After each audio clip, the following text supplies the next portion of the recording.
L'épreuve d'anglais, c'est l'épreuve où il faut être sympa. C'est des épreuves de langue, en fait, on n'y pense pas, mais c'est aussi des épreuves de recrutement. Parler du GOP pour parler du Parti républicain, plutôt que simplement dire The Republicans, peut donner également un vernis supplémentaire de connaissance de la civilisation et du vocabulaire spécifiquement associé. L'accent, en réalité, compte peu, parce que la majorité des locuteurs de l'anglais, que ce soit les locuteurs français ou les locuteurs d'autres pays, n'ont pas un accent natif.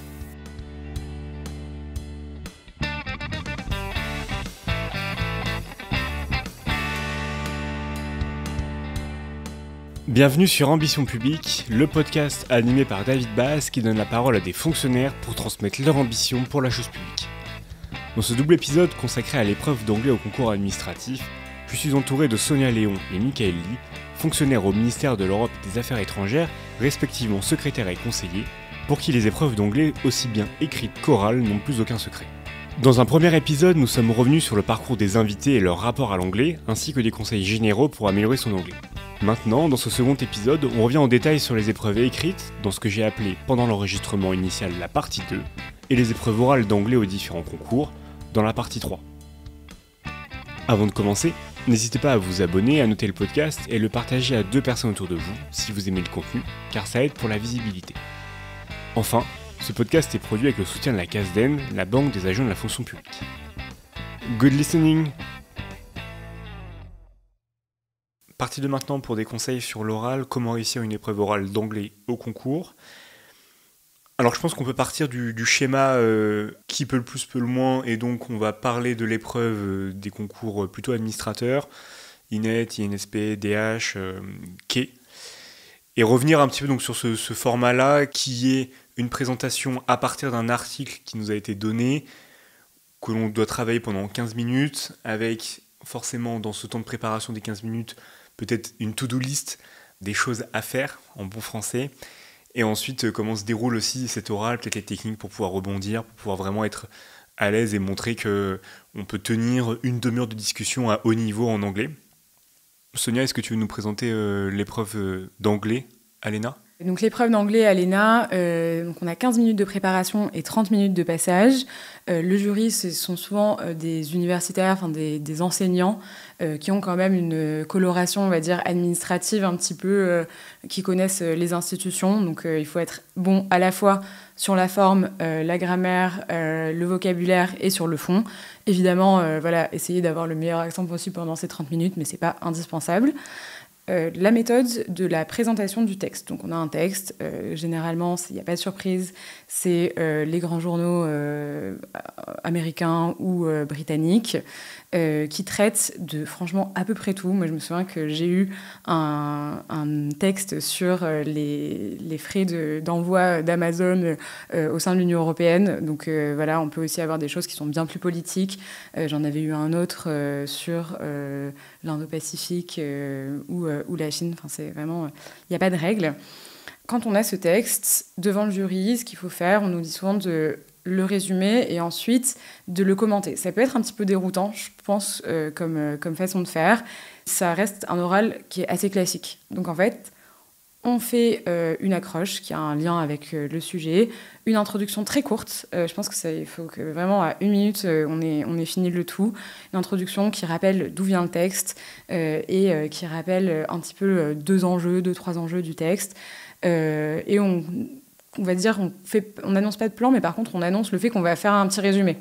Donc une petite phrase. On fait un résumé en 2 points maximum, 3 points. Si vraiment il y a besoin. Je pense que le linéaire, c'est le plus facile. Ça peut être un petit peu thématico-linéaire si ça s'y prête, mais voilà. Ne pas hésiter à vraiment être très clair dans son approche. À la fin de ce résumé, qui doit, selon moi, finir à 4 minutes 30, pour nous laisser quand même pas mal de temps pour le cœur de ce que va être l'oral et le cœur de ce que va être la discussion ensuite, parce que c'est très important de savoir qu'à l'oral, on va dire des choses qui vont pouvoir être creusées ensuite à la discussion. Il faut savoir, ça on le répète souvent je pense, mais que le jury, il voit 30 candidats par jour, donc en fait à la fin, il a aussi un petit peu envie d'avoir des accroches quand il doit pouvoir poser des questions, parce que trouver, quand moi j'ai fait passer des oraux blanc, trouver des questions, parfois, c'est pas aussi facile que ce qu'on pense. Et donc, cette deuxième partie, il faut pouvoir l'introduire en disant, dans ce texte, il y a 2 ou 3 points que j'aimerais développer. Et là, pour le coup, annoncer, mais vraiment dans une phrase, pas une annonce de plan dans un premier temps, dans un deuxième temps, dire le premier c'est ça, le deuxième c'est ça, le troisième c'est ça. Et là, on déroule. Et on fait un petit peu une analyse. On va dire, on prend du recul sur le texte, comme si on était à un café et on discutait avec quelqu'un d'anglophone du texte. Comme je disais tout à l'heure sur la méthode, en fait, l'anglais s'alourdit moins de phrases un petit peu empoulées pour amener les choses. Donc n'hésitez pas vraiment à être fluide. Encore une fois, il ne faut pas être trop familier, mais je pense qu'on peut vraiment être fluide, dire my first point is that, my second, sans trop en faire, et ensuite une conclusion. Donc tout ça, cette deuxième partie, elle dure 6 minutes, et ensuite vous laissez le jury vous poser des questions, ce qui m'amène aussi à un point très important que je dis souvent pour les concours du Quai d'Orsay, mais ça vaut aussi, je pense, pour l'ENA. L'épreuve d'anglais, c'est l'épreuve où il faut être sympa. C'est les épreuves de langue, en fait, on n'y pense pas, mais c'est aussi des épreuves de recrutement. À l'ENA, dans une moindre mesure, à l'INSP, pardon, dans une moindre mesure, mais concours SAE, CAE, ce seront souvent des futurs collègues. Donc être sympa, parler un peu de soi. C'est une épreuve qui est un peu plus libre, en fait, finalement, que questions internationales, questions européennes et tout, donc profitez-en. Voilà, faut être là, faut parler, évidemment, dans le respect de la grammaire et du vocabulaire juste, mais voilà, profitez-en pour être vous-même. Ok, sympathique, conseil assez original, mais très bien. Tu pensais à quoi, par exemple, comme scène ? Alors, je pense qu'il ne faut pas le faire systématiquement et essayer de le caler. On sent si ça vient. Mais moi, par exemple, au concours du Quai d'Orsay, elle m'avait un petit peu posé des questions sur moi. Donc, c'était beaucoup plus facile. Mais c'est vrai qu'elle m'avait demandé pourquoi j'étais là. Et je leur ai raconté que j'avais fait un stage au Saint-Siège. Et là, je leur ai dit I had a revelation, not a religious one. Et en fait, ça les a fait rigoler. Et à partir de ce moment-là, je pense qu'il restait peut-être 5 minutes d'oral, mais c'était vraiment comme si je parlais à des gens que je connaissais et que j'appréciais. Et donc, au concours de l'ENA, c'était un petit peu plus difficile, mais j'avais réussi aussi. Ça, c'était plus sur le sujet, mais je me souviens... C'était la période Covid, et donc comme c'était sur la question d'Amazon, j'avais dû dire I have to confess, I ordered, je sais plus ce que c'était, mais j'avais acheté je sais plus quoi sur Amazon, et ça les avait fait rigoler, et c'était dans le sujet. Donc voilà, ne pas en abuser, mais si on peut et si on le sent, voilà, il faut pas hésiter. Et les deux, j'ai eu franchement des notes, j'avais eu 16 et 16,5, des notes que j'avais pas eues l'année précédente. Je dis pas qu'il y a que ça, mais je pense honnêtement que ça aide. Et surtout, dans les rapports de jury, on voit souvent que les jurys, même d'Eurotechnique, regrettent un petit peu qu'on n'ait pas assez de profondeur et pas assez de relief. Donc ça, vraiment, faut pas hésiter. Et au moins, on passe un meilleur moment, au moins. C'est noté, ça veut dire qu'il faut être capable un peu de faire des jeux de mots, d'être à l'aise sur son sujet et d'en tirer bien sûr le meilleur. Mais pour en tirer le meilleur, justement... Comment on aborde cet article qu'on nous donne quand on n'a que 15 minutes ? Est-ce qu'il y a une to-do list ? Est-ce qu'il y a une méthode ? Mickaël, est-ce que tu as peut-être des éléments dessus ? Oui, absolument. Quand vous recevez l'article, en fait, il faut rectifier le raisonnement. Donc, c'est quoi la thèse ? Qu'est-ce que l'auteur cherche à démontrer ? Et ensuite, quels sont les arguments qu'il ou elle emploie pour effectuer sa démonstration. Et ça, en fait, c'est la partie qui va être la partie résumée. Et donc ça, il faut vous les noter sur un brouillon. Donc ça fait 3 lignes, en fait, ou 4 lignes. Donc c'est première ligne, quelle est la thèse en une phrase. Et ensuite, les lignes suivantes, quels sont les principaux arguments. À chaque fois, dans des phrases, sujet, verbe, complément. Ce qui vous permet ensuite de mieux comprendre les thèmes que vous allez pouvoir mobiliser dans la partie dédiée à l'analyse qui suit.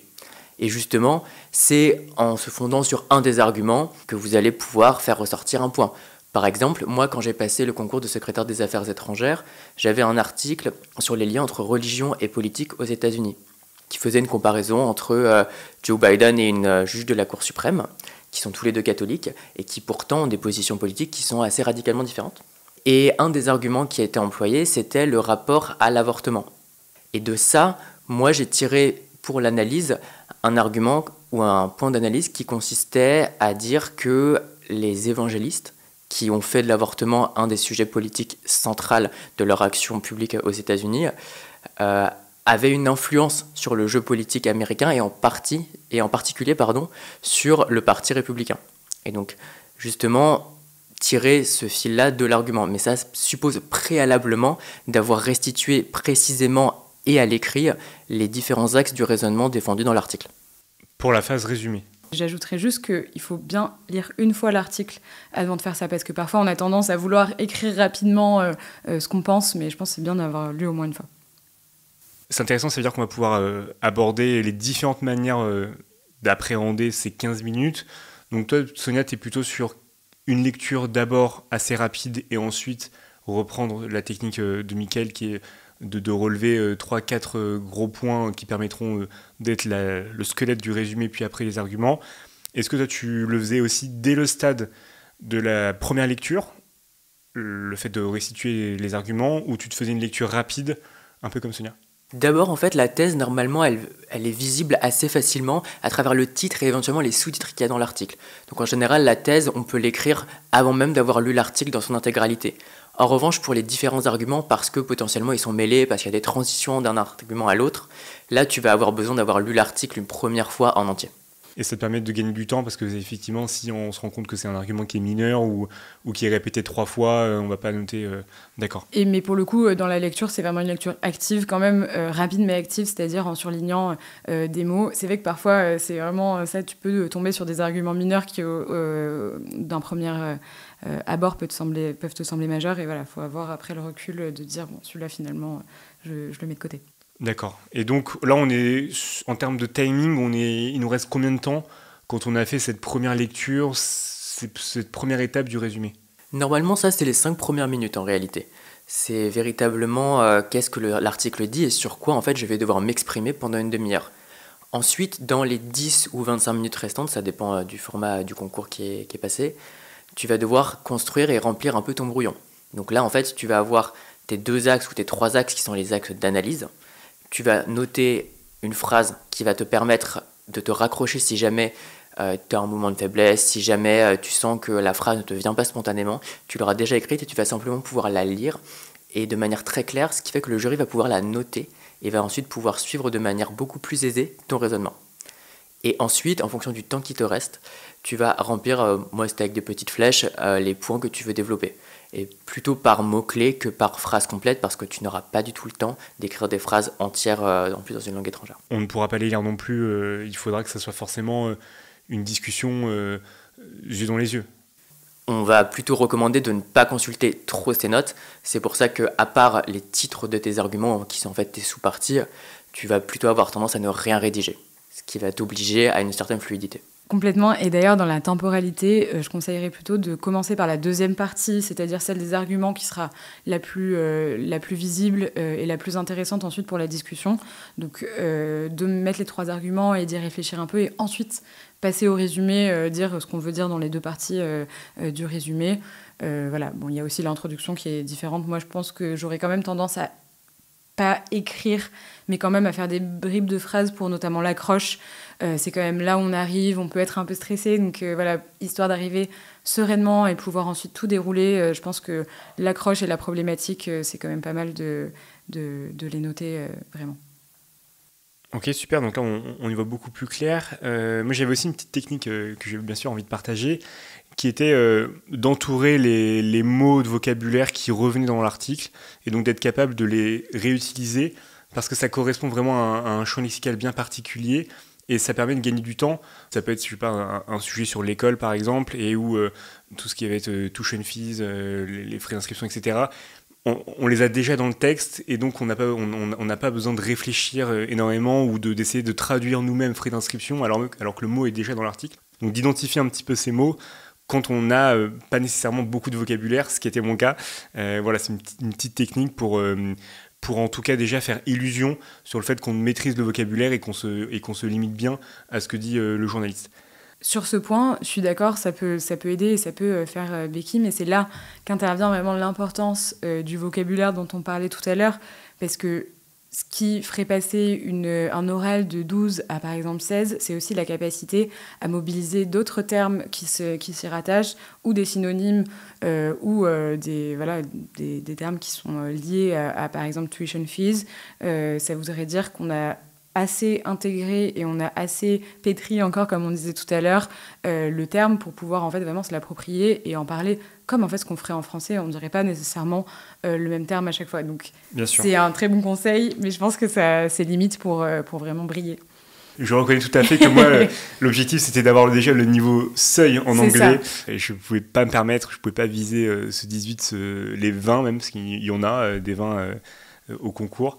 Et sur cette dernière partie qu'on n'a pas évoquée encore d'un point de vue de méthode, la partie de l'entretien, des questions-réponses à flux tendu à partir de cette 10e minute d'oral, une fois qu'on a présenté en 10 minutes l'exposé, résumé, commentaire.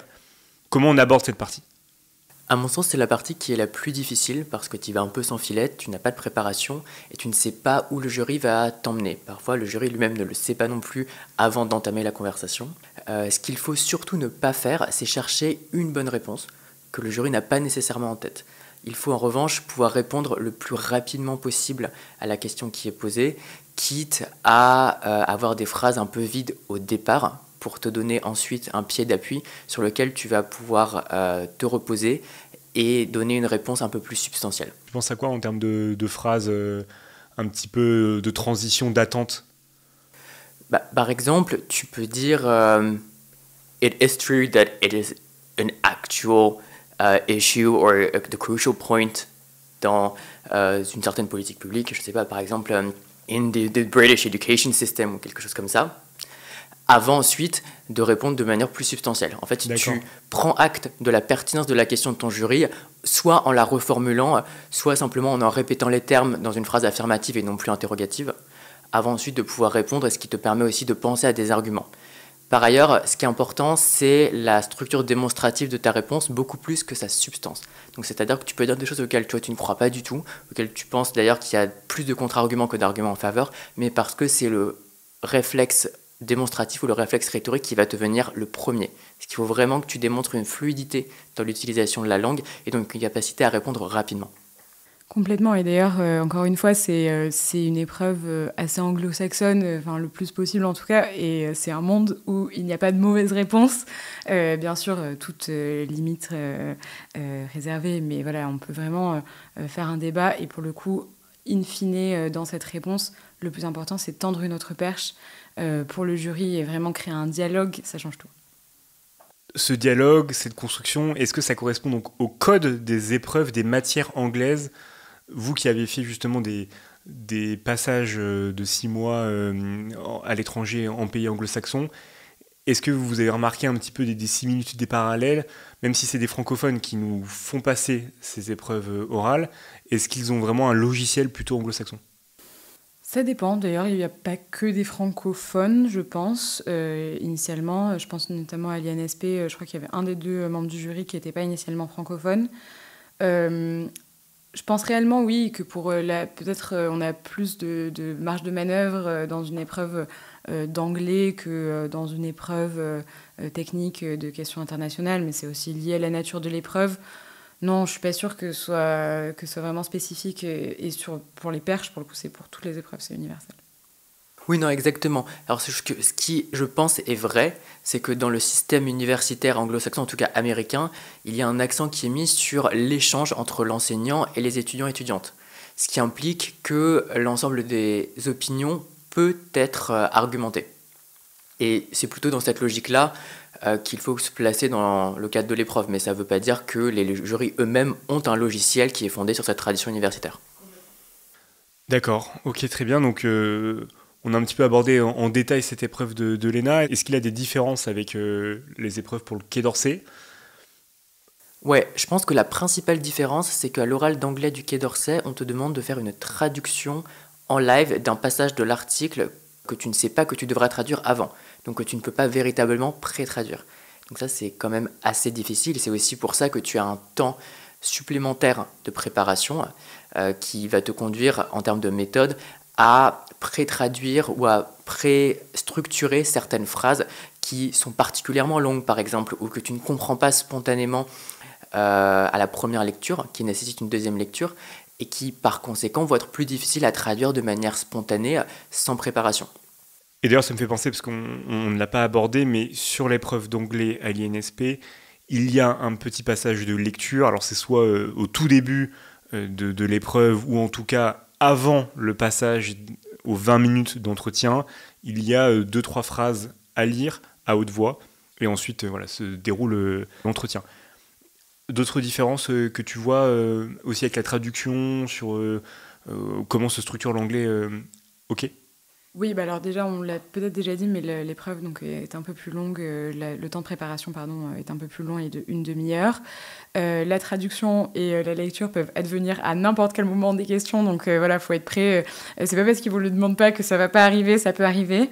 Et ensuite, sur ce passage de la traduction, je pense que c'est un exercice assez bizarre, au fond, parce que ça interrompt finalement le moment plus naturel de la discussion, ou alors où on était habitué à parler. Donc, grande respiration, et il faut aller pas à pas. C'est-à-dire, on va pas traduire d'un coup tout le texte en regardant pendant 5 minutes sa feuille.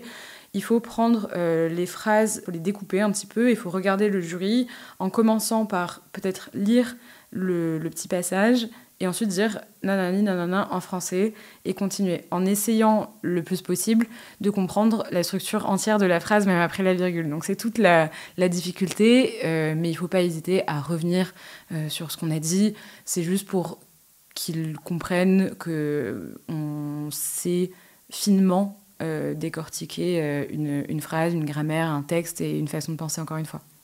D'accord. Et au niveau des questions, est-ce qu'on atteint forcément un niveau de technicité peut-être plus élevé, on est moins conciliant avec des absences sur la civilisation, forcément sur la grammaire aussi, je pense qu'on doit forcément placer le curseur plus haut.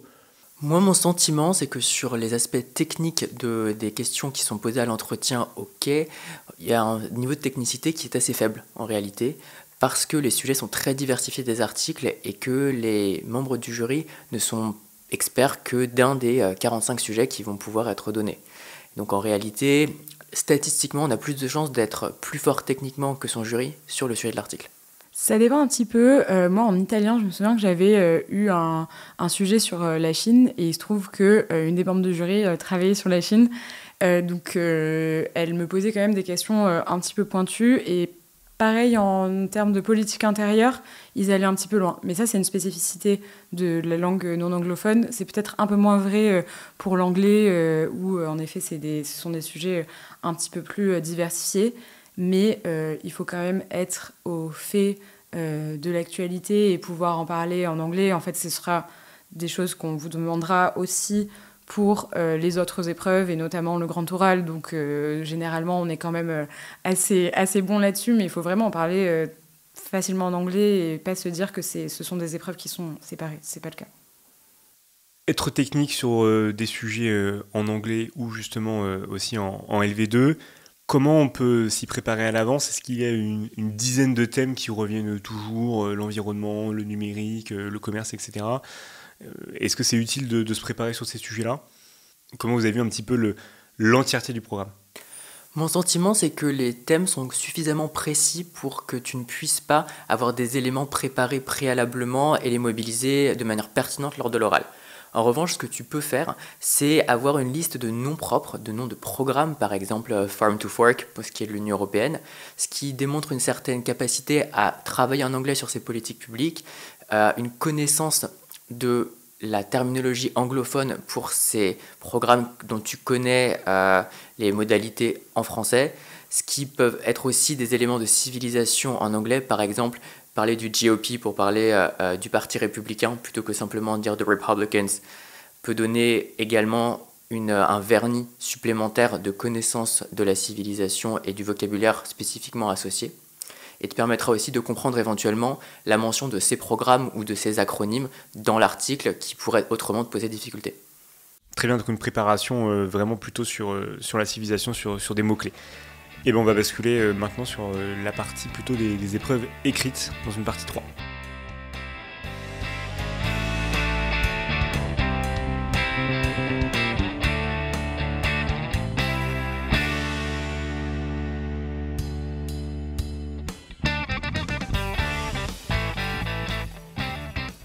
partie 3, dernière partie, des conseils sur les matières écrites. Donc on va se concentrer plus particulièrement sur le concours du quai, puisque c'est quand même là où on retrouve les principales épreuves à l'écrit. Mickaël, est-ce que tu peux nous redonner un petit peu les éléments sur l'épreuve écrite au stade de l'admissibilité au Quai d'Orsay? Donc au Quai d'Orsay, tu as 2 volets de ton épreuve écrite. Tu as à la fois une traduction de l'anglais vers le français et à la fois une composition sur une question qui est souvent une question de relations internationales. S'agissant de la traduction, la chose la plus importante, c'est de voir que tu dois traduire vers une langue française compréhensible. Une langue française comme si le texte était initialement rédigé en langue française. Donc ça suppose des transformations de ta part du texte anglais, mais ça suppose en revanche que tu ne réinterprètes pas le texte. Donc tu n'as pas besoin d'expliquer ou d'expliciter les différents éléments qui se trouvent dans le texte anglais et qui ne sont pas explicités dans le texte d'origine. Et le deuxième volet, du coup, c'est une composition qui est souvent une question fermée, donc à laquelle tu vas répondre par oui ou par non. Ce qui est assez pratique. Le piège, ce sera de faire une composition comme tu ferais en français, et donc de tenter de balancer 2 arguments qui sont en partie contradictoires. Parce que tu as un format qui est très restreint et qui ne te permet pas de développer de manière vraiment très subtile 2 positions qui, à première vue, sont antagonistes. Donc il faut que tu choisisses un camp, soit oui, soit non, et que tu défendes en 2 ou 3 arguments cette position unique. Et donc tu as un propos qui en fait n'est pas très nuancé, mais qui répond à la question. De telle sorte que le correcteur, à la fin de la lecture de ta composition, sait quelle position tu as voulu défendre de manière très claire. Tu peux faire des éventuelles concessives, mais pas plus d'une phrase. Il faut vraiment que tu ailles le plus droit au but possible. S'agissant de la langue anglaise, il faut quand même voir que c'est un exercice formel avant d'être un exercice substantiel. Donc il faut que tu démontres 1, une certaine rigueur rhétorique, et 2, une maîtrise de la langue anglaise. Donc tu saupoudres en réalité d'expressions que tu as apprises par ailleurs, idiomatiques, de termes plutôt soutenus, davantage qu'à l'oral, que tu n'utiliseras en fait pas vraiment, au cours duquel tu n'utiliseras pas vraiment un registre très soutenu. Là, c'est le moment où tous les mots que tu as appris préalablement pendant ton année de prépa, tu vas pouvoir les mobiliser et faire la différence avec les autres candidats. Par exemple, tu vas plutôt utiliser des therefore ou des moreover que tu n'utiliserais jamais à l'oral pour commencer tes paragraphes. Tu peux également utiliser des mots pour annoncer ton raisonnement comme hinge round, donc s'articuler autour de plusieurs arguments. Et au niveau du temps de l'épreuve et le nombre de mots que tu peux utiliser, ça correspond à quoi? Alors c'est une épreuve de 3 heures pour faire à la fois la traduction et la composition. Et la composition doit faire 500 mots avec une tolérance de plus ou moins 10%. C'est particulièrement important puisque les correcteurs, ils ont en général une centaine de copies. Ils sont 2 et toutes les copies sont corrigées de manière double. Donc chaque correcteur voit l'ensemble des copies. Et en fait, si la copie fait 3 pages au lieu d'en faire 1, le correcteur va être un peu irrité, le correcteur va être dans de mauvaises dispositions et est susceptible de sanctionner le candidat ou la candidate. Parce que 500 mots, c'est une page. 500 mots, si vous ne sautez pas de ligne, c'est une page à peu près. Ouais. Ok. Une page, ça semble un peu court, ou alors tu écris vraiment tout petit. Comment tu peux compter un peu de manière assez rapide? Tu comptes en moyenne le nombre de mots que tu fais par ligne?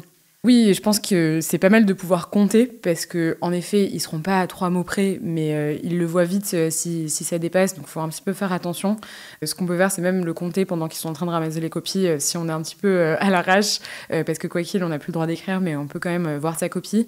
Ce que je faisais, c'est que je comptais le nombre de lignes et je faisais à peu près fois 8, 10, ce qui était mon nombre de mots par ligne, donc voilà, il faut un petit peu se connaître.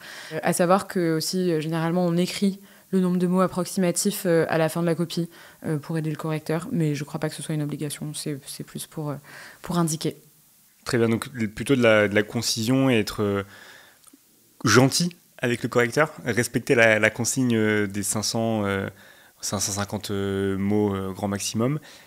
On peut revenir un peu plus sur la version, on l'a évoqué dans le début de ce podcast, mais là j'aimerais bien qu'on revienne de manière plus précise sur comment on se familiarise avec cette syntaxe, comment on arrive à traduire de l'anglais vers du français, ce qui n'est pas la même chose que de traduire du français vers l'anglais, et encore moins peut-être aussi sur les autres langues, LV2, mandarin, italien, que vous avez eu. Je pense que c'était aussi une autre approche, une autre méthode. Et aussi, qu'est-ce qu'on fait quand il y a un mot qu'on ne connaît pas dans la version, dans le texte, on ne le comprend pas, on met un point d'interrogation ? Alors non, surtout pas, il faut éviter de laisser des blancs parce que le blanc dans la copie est sanctionné comme si le candidat ou la candidate avait fait la faute la plus grave qui a été faite par un candidat ou une candidate dans le paquet de copie qui est corrigé. Donc c'est vraiment la chose à ne surtout pas faire, laisser des blancs, que ce soit des phrases entières qui sont vraiment très lourdement pénalisées, ou alors juste des mots. Quand on ne connaît pas un mot, soit on arrive à deviner la nature du mot en regard du contexte. Donc par exemple, si on voit que c'est un type de bateau, si on parle d'un texte sur les migrants qui traversent la Méditerranée, on peut écrire navire, même si en fait le mot c'est plutôt zodiaque, par exemple. Et là, ça nous comptera comme une faute très mineure, voire en fait selon le correcteur, pas du tout une faute. Ou alors, on essaie de traduire par un mot qui semble cohérent dans le contexte. Donc si on comprend que c'est un moyen de transport, mais qu'on n'a pas vraiment d'idée de la nature du moyen de transport, on peut simplement traduire par exemple par voiture ou par camion, plutôt que par navire ou zodiaque. Mais en réalité, on a démontré au correcteur qu'on a compris la cohérence interne de la phrase ou du paragraphe. C'est marrant parce que tu parles de correcteur, mais on a oublié de le mentionner dans la présentation et puis après la discussion s'est faite. Mais tu as été correcteur pendant 2 ans sur une épreuve du Quai d'Orsay. Est-ce que tu peux nous en dire un peu plus ? Ouais, alors en fait j'ai corrigé la version anglaise sur l'épreuve d'admissibilité du concours de catégorie C du ministère. Donc j'avais tous les ans 80 copies à peu près à corriger sur une version qui avait été donc un article rédigé en anglais qui a été traduit en français par les candidats et les candidates. Donc c'est vrai que je m'en suis rendu compte de manière assez claire des différentes fautes ou des fautes les plus généralement faites. Donc c'est à la fois les omissions, les candidats qui n'osent pas traduire ou alors qui proposent une alternative au jury. Il ne faut surtout pas faire ça, il faut décider. Soit on décide un mot, soit on décide l'autre. On ne va pas proposer 3 solutions différentes au jury, soit en mettant une point d'interrogation, soit en mettant des barres alternatives entre les deux. Soit la surtraduction, ce qu'on appelle la surtraduction, c'est-à-dire de passer d'une restitution du sens du texte d'origine à une explicitation, une explication du sens, alors que cette explicitation n'est pas présente dans le texte d'origine. S'agissant peut-être du barème selon lequel les candidats sont notés, donc il n'y a pas de barème fixe, le barème il est élaboré chaque année par les différents membres du jury des épreuves de langue. En revanche, il y a différents niveaux de fautes. Donc ça, les personnes qui ont fait une prépa littéraire sauront reconnaître cette terminologie. Donc il y a à la fois ce qu'on appelle les faux sens. Donc en fait, c'est quand le mot que vous proposez n'est pas le sens du mot anglais d'origine, mais ne change pas le sens de la phrase. Donc par exemple, si vous traduisez camion à la place de bateau, vous avez bien compris qu'il s'agissait d'un moyen de transport et que le texte parlait d'un mouvement d'un endroit à un autre. Donc il n'y a pas de souci, il n'y a pas de cohérence, il n'y a pas de problème de cohérence avec ce que le texte d'origine dit. En revanche, si vous traduisez par un terme qui suggère plutôt quelque chose de statique, par exemple immeuble à la place de navire, vous n'avez pas compris qu'il y avait un mouvement, et donc c'est ce qu'on avait appelé un contresens. Or ce contresens, il va être plus fortement pénalisé parce que ça démontre que vous n'avez pas compris ce que dit la phrase dans son ensemble, et pas uniquement cet élément ponctuel qu'est le mot. Moi, j'ai pas été correctrice dans les épreuves de langue, mais après, j'ai l'impression que c'est quand même plus global et qu'on prend plus la copie dans son ensemble que pour les épreuves de l'ENS ou pendant les prépas littéraires où on s'est retrouvé peut-être parfois, toi aussi, avec des -7 en grec ou en fait, justement parce que les faux sens, les contresens s'accumulaient. Là, comment ça se passe ? Là, il y a un barème qui est établi préalablement à la correction des copies avec une traduction type qui est faite par les membres du jury et on voit la correspondance ou pas des copies qui nous sont présentées par les candidats et les candidates à la version type qui a été rédigée. Et ensuite, on déduit le nombre de points qui est associé à chaque type de faute et on parvient à une note. Ah ok, donc c'est aussi, finalement, c'est aussi dur et aussi strict qu'à l'époque. Ok, j'avais pas ça en tête. Est-ce que ça peut descendre jusqu'à 0 ? Est-ce que ça descend vite, en fait, surtout ? Ça descend assez vite, je dirais, dans les 7 premiers points. En fait, souvent, il y a pas mal de candidats et de candidates qui vont perdre des points sur des éléments soit de phrases qui sont structurées comme une phrase anglaise et non pas comme une phrase française. Jamais un texte français n'inclurait ce type de syntaxe. Donc ça, on perd quelques points, c'est 0,25 en général, ou 0,5 vraiment si la phrase n'a pas beaucoup de sens en français. Et parce qu'il y a des imprécisions, soit, donc encore une fois, camion à la place de navire, donc ça fait perdre 0,5 en général. Et donc le premier tiers des points est assez facilement perdu, ça c'est vrai. En revanche, pour descendre véritablement en dessous de 5 ou 6, sachant que dans le concours de catégorie C, c'est 5 sur 20 qui est la note éliminatoire, il faut quand même avoir démontré une mécompréhension d'une partie au moins du texte. Donc, si on a compris ce que le texte disait dans ces grandes lignes, normalement, on peut s'en sortir avec une note entre 7 et 11, ce qui n'est pas éliminatoire. Et à savoir que d'habitude, le ratio, c'est 8 pour la traduction et 12 pour le commentaire, pour la note globale. D'accord, parce que oui, voilà, c'est ce que j'allais demander. On rapporte après sur 8 la version, ouais, d'accord, et sur 12 le commentaire, ouais. Mais qu'on note aussi sur 20. Est-ce que les deux sont corrigés en même temps ? Est-ce que c'est la même personne qui corrige les deux ?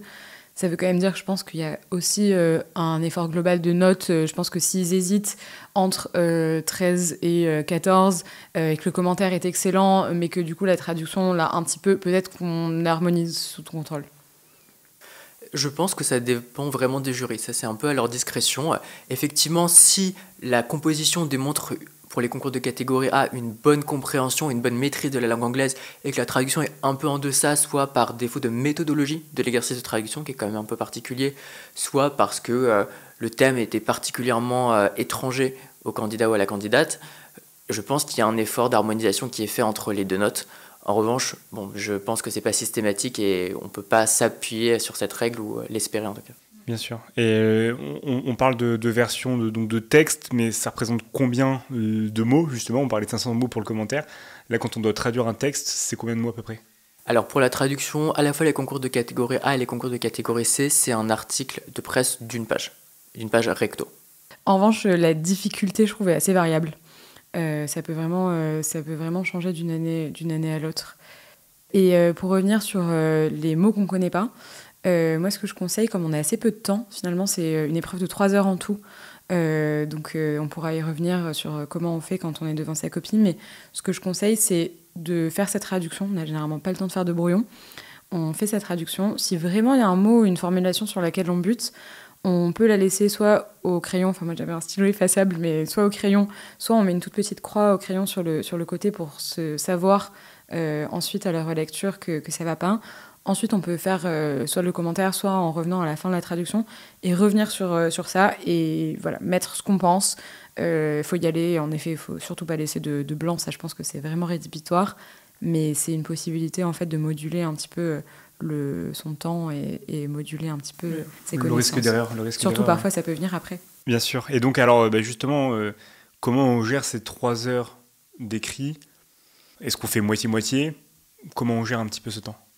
En fait, il faut voir que les deux parties de l'épreuve des concours de catégorie A ne sont pas équivalentes, dans le sens où la traduction, elle a un contenu qui est délimité et qui est déterminé. Donc en fait, s'il vous manque une partie de la traduction, vous allez prendre beaucoup de points en moins, alors que la composition n'est pas délimitée ou n'est pas déterminée dans sa forme. Donc vous pouvez décider soit de faire une phrase conclusive alors que vous n'avez pas terminé en fait le raisonnement que vous aviez prévu initialement. Et donc en fait ce qu'il faut faire, en tout cas moi ce que je faisais, c'est de commencer par la traduction pour être certain d'avoir terminé la traduction.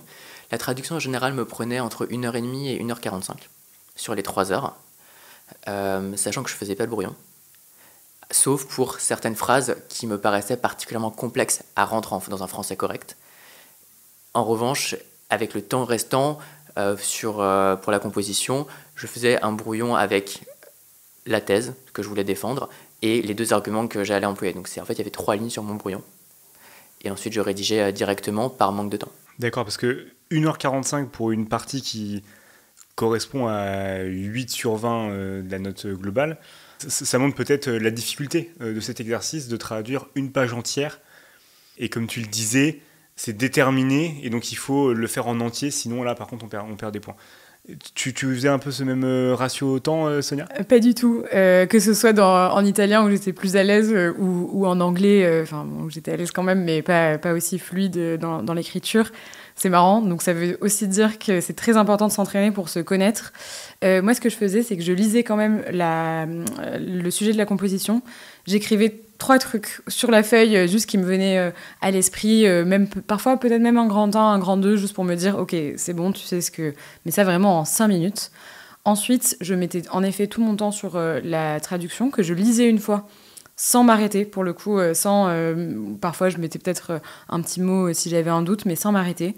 Ensuite, ben voilà, pas de brouillon, parce que ça, pour le coup, on n'a pas le temps. Je commençais la traduction. Tac, tac, tac.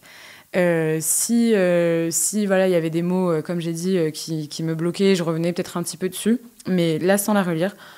Et je dirais que traduction, ce premier jet de traduction, il devait me mettre 1h15, je pense. Donc, plus les 5 minutes que j'avais pris avant pour réfléchir à la composition, là, on est à peu près à 1h20.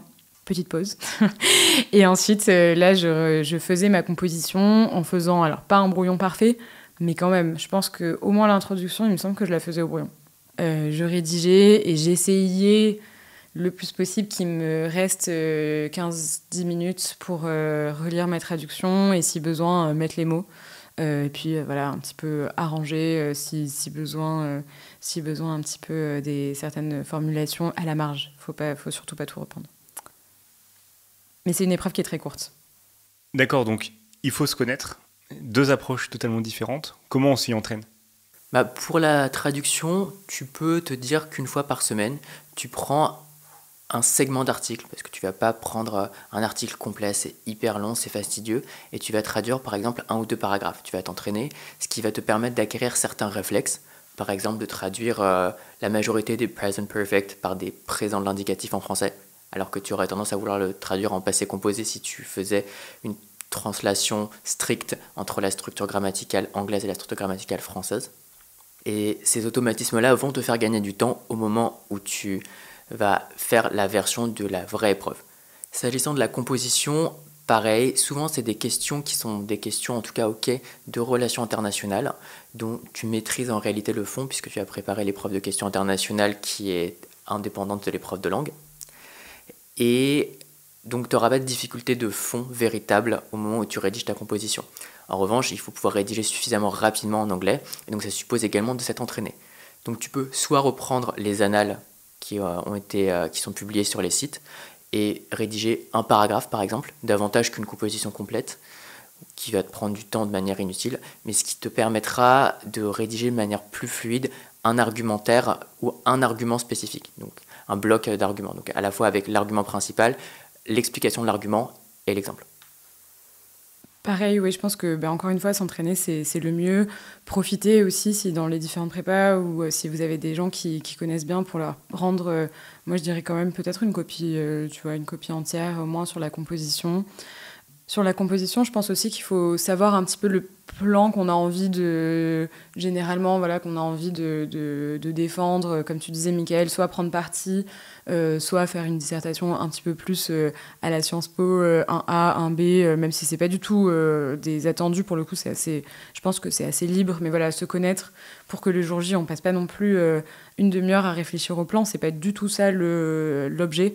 Je pense qu'il faut comprendre l'esprit de l'épreuve qui est de savoir bien s'exprimer à l'écrit en anglais, en effet avoir une rhétorique, avoir une logique, mais du coup il faut faire tout ça très rapidement, donc l'entraînement. Après sur la version, je trouve que c'est assez difficile honnêtement de s'entraîner. C'est bien les annales, je suis d'accord, les meilleures copies. Lire les meilleures copies, je pense que ça peut être un avantage parce qu'on peut voir déjà qu'il n'y a pas de plan parfait. Et surtout de comprendre un petit peu la structure de ce qui est attendu et peut-être parfois récupérer des expressions idiomatiques ou qui nous semblent intéressantes. S'agissant de l'entraînement pour la version, ce qui est possible, c'est de faire sa propre traduction d'un paragraphe d'un article et ensuite de mettre l'article dans DeepL. DeepL va proposer une traduction qui en général est plutôt bonne et qui donnera une idée de la correction type qui aurait pu être produite que vous auriez pu produire en fait. Et ça nous confronte à des termes et des façons d'écrire dont on n'a pas toujours l'habitude. Et en les lisant, on les comprend, mais en fait, on ne sait pas vraiment les traduire. Alors qu'en écrivant, on se confronte à nos difficultés, on va dire. Et je profite d'avoir des spécialistes aussi d'autres langues, italien, perse, mandarin. Est-ce que ces épreuves un peu diffèrent sur le contenu, l'exigence Sur le contenu, pas tant. Ce sera souvent des questions un petit peu similaires. Il y a quand même une petite différence, à savoir que c'est des langues du coup plus spécifique puisque l'anglais est une langue internationale de fait. Donc on aura, j'ai l'impression, moins de questions sur l'international, plus de questions sur la politique intérieure, les relations de ce pays avec ses anciennes colonies, enfin voilà, en fonction évidemment du pays, ou alors des questions vraiment de politique intérieure où voilà, il faut quand même connaître, enfin je pense notamment à l'italien où c'était vraiment des questions sur la politique, sur les évolutions politiques, une comparaison. J'avais eu une année une comparaison entre la politique italienne et la politique européenne en disant que l'Italie est un laboratoire de la politique européenne. Donc tout ça, si on n'a pas de matière pour parler de politique intérieure, c'est un petit peu compliqué. Pareil, en persan, il y avait eu des questions sur les manifestations et la répression des manifestations. Ça reste, c'est pas des sujets non plus de niche, hein, ça reste des sujets qui sont assez identifiés et assez connus. Mais je pense que pour faire une bonne copie, c'est quand même mieux. Sur le niveau d'exigence, c'est un peu ce dont on parlait. Peut-être que le niveau d'exigence en Orient, pour la deuxième langue, est un tout petit peu moins important que pour le niveau en général, juste parce qu'en fait, il y a plus de monde dans un concours que dans l'autre. Mais c'est pas non plus significatif. Très bien, donc en plus d'avoir abordé l'anglais de manière assez approfondie, on aura aussi vu et fait un petit clin d'œil aux autres langues. Et on arrive à la fin de cet épisode. Est-ce que vous avez un last word ? Si je devais avoir un dernier mot, je dirais qu'en effet, c'est important et c'est une matière qui est plutôt agréable à travailler, même si on n'a pas d'affinité comme moi, a priori. Mais ça reste très intéressant, que ce soit pour la gymnastique et la rigueur qu'apporte la version ou l'apprentissage d'une langue en général, ou la civilisation qui est quand même très plongée dans l'actualité, sans être non plus trop technique comme les questions européennes ou les finances publiques. Donc je pense qu'on peut vraiment s'amuser. Il faut trouver sa propre méthode et pas trop se stresser, parce qu'il faut aussi être, je pense, très humble et très honnête vis-à-vis d'une langue. Il y aura des gens en fait qui seront meilleurs que vous en anglais, c'est vrai. Il ne faut pas chercher à atteindre le niveau parfait. Il faut voilà, accepter ses limites dans cette langue. Je pense plus que dans d'autres épreuves où on peut toujours s'entraîner et toujours progresser en droit public. Et par exemple, on part tous à peu près d'un niveau, même s'il y a peut-être des gens qui ont fait ça pendant 5 ans, mais ce n'est pas la majorité. Donc voilà, être honnête avec son niveau, pouvoir l'améliorer tant que faire se peut, mais pas essayer de tout changer en 2 mois. Et surtout, voilà, c'est ce que je disais tout à l'heure, amusez-vous, prenez une grande respiration avant l'oral, encore plus que pour les autres oraux, et allez-y pendant une demi-heure sans stresser. Ah, j'ai pas le bon accent, j'ai pas le bon terme, etc. Ça, vous l'aurez fait en amont, et surtout pendant cette demi-heure, mais donner tout, c'est qu'une demi-heure. Donc on peut tous faire illusion pendant une demi-heure d'être fort dans un accent, dans quelque chose, etc. Pas la grammaire, c'est le seul. Donc voilà, travaillez la grammaire et allez-y avec le sourire. C'est marrant parce que tu parles d'accent, et c'est vrai que c'est une question moi qui m'était restée pendant très longtemps lorsque j'ai préparé les concours, et où j'ai toujours un peu complexé sur mon accent. Et on ne l'a pas forcément abordé. Vous avez un bon accent en anglais, on l'a entendu dans ce podcast. Comment vous avez sans doute des collègues qui n'ont pas un accent en anglais voilà, conforme, mais qui pourtant ont réussi les concours. Qu'est-ce qui est attendu au niveau de l'accent, au niveau de la prononciation, lors des épreuves orales ? Moi, je dirais que l'accent, en réalité, compte peu, parce que la majorité des locuteurs de l'anglais, que ce soit les locuteurs français ou les locuteurs d'autres pays, n'ont pas un accent natif. C'est pas grave, il y a des gens qui parlent très bien anglais et qui n'ont pas un accent natif. En revanche, ce qu'on va attendre de vous en termes de prononciation, c'est que vous puissiez reproduire les accents toniques. Donc il y a une syllabe qui est accentuée dans le mot. Par exemple, quand vous avez le mot automatique en français, vous n'avez pas d'accent tonique particulier. En revanche, en anglais, l'accent tonique va systématiquement tomber sur l'avant-dernière syllabe de tous les mots qui se finissent en IC ou ICAL. Par exemple, automatic. Donc ça, c'est assez important de pouvoir le reproduire parce que ça démontre que vous avez conscience de la différence linguistique qui existe, et c'est un élément qui facilitera la compréhension. Si vous voulez vous entraîner à ça, il faut voir que quand vous parlez une langue étrangère, il y a une partie musculaire. Et du coup, c'est comme pour la majorité des sports, il va falloir que vous vous entraîniez. Pour vous entraîner à produire correctement les phonèmes de la langue anglaise, il faut par exemple que vous lisiez tous les jours un paragraphe à haute voix, tiré d'un article, de manière lente et en exagérant potentiellement cet accent tonique, ce qui va entraîner les muscles de votre mâchoire à le produire correctement. Complètement, dans la lecture à voix haute, c'est vrai qu'on n'en a pas parlé, mais c'est fondamental pour l'apprentissage des langues et de toutes les langues. Et ça, c'est aussi quelque chose que je faisais parfois, d'une part pour se décoincer et d'autre part pour avoir un meilleur accent. Et juste sur cette question, je voudrais juste rajouter que je pense que ce qui est important, c'est de faire l'effort, un minimum d'effort, pour qu'aussi le jury voit qu'on peut être à l'aise en à la fois réfléchissant à la grammaire et à notre vocabulaire, que ça vienne assez naturellement pour qu'à côté, il y ait un petit effort qui soit fait. On n'est pas du tout obligé d'avoir un accent parfait, mais voilà, un peu entre les deux, il ne faut pas non plus se lâcher complètement là-dessus. Très bien, et on a récupéré un dernier conseil donc, dans ce Last Word. Je vous remercie vraiment d'avoir partagé avec tous les auditeurs, avec moi, ces conseils sur l'anglais. On a été, je pense, exhaustif à la fois sur l'oral, sur l'écrit et sur cette approche bien spécifique que sont les épreuves de langue. Donc je vous remercie vraiment pour le temps que vous nous avez accordé. Merci à toi. Merci à toi. It's been a pleasure. Bye bye. Ciao.